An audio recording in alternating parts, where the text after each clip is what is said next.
Отбасы банк дейміз. Осы жерде купить квартиру в Казахстане отбасыбанк.kz сайтына кіреміз.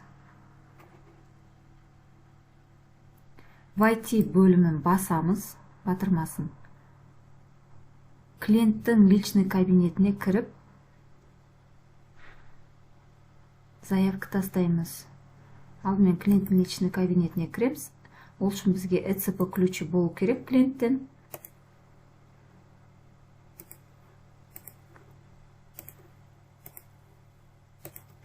ЭЦП міндетті түрде ағылшын тілімен жазылады, паролі.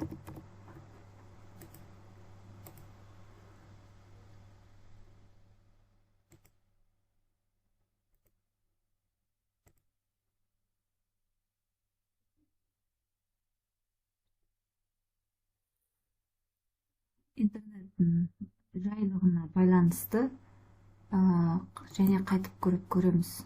Дұрыс жұмыс жасамай жатса, осылай кірмей тұрады. ЭЦП-мен қайта-қайта кіреміз. Личный кабинетке доступ алғанға дейін.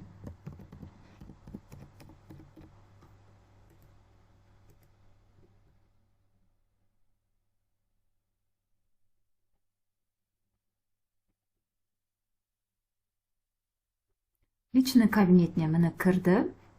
Енді осы жерде, мына сол бетінде субсидирование аренда деген батырмасын басамыз.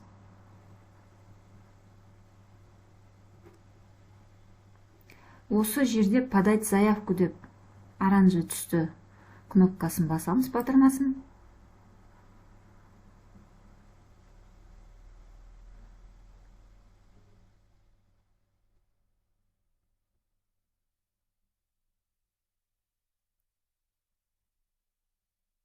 Ары қарай бізге мынау заявленияға подписание через ЭЦП ключ арқылы рұқсаттама береміз.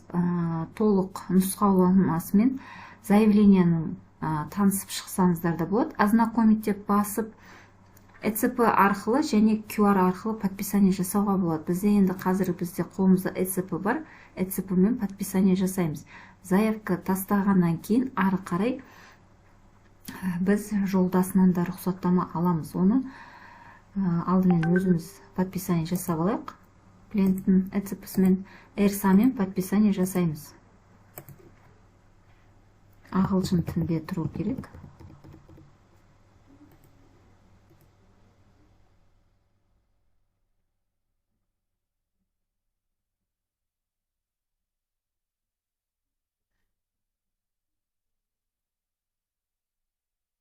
Подписан деп тұрады, уже договор.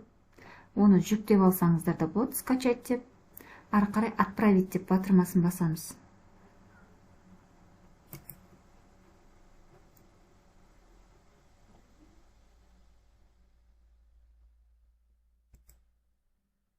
СМС-ке жауап керек бізге. СМС-ке жауап беру керек.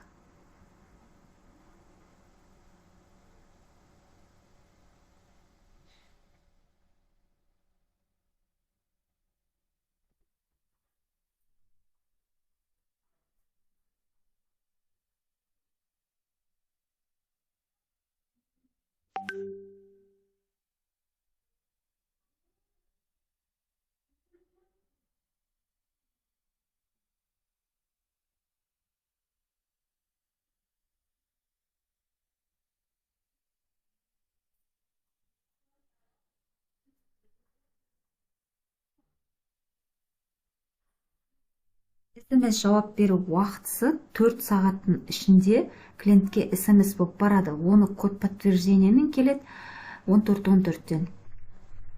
Соған да не болмаса кодпен жауап беру керек.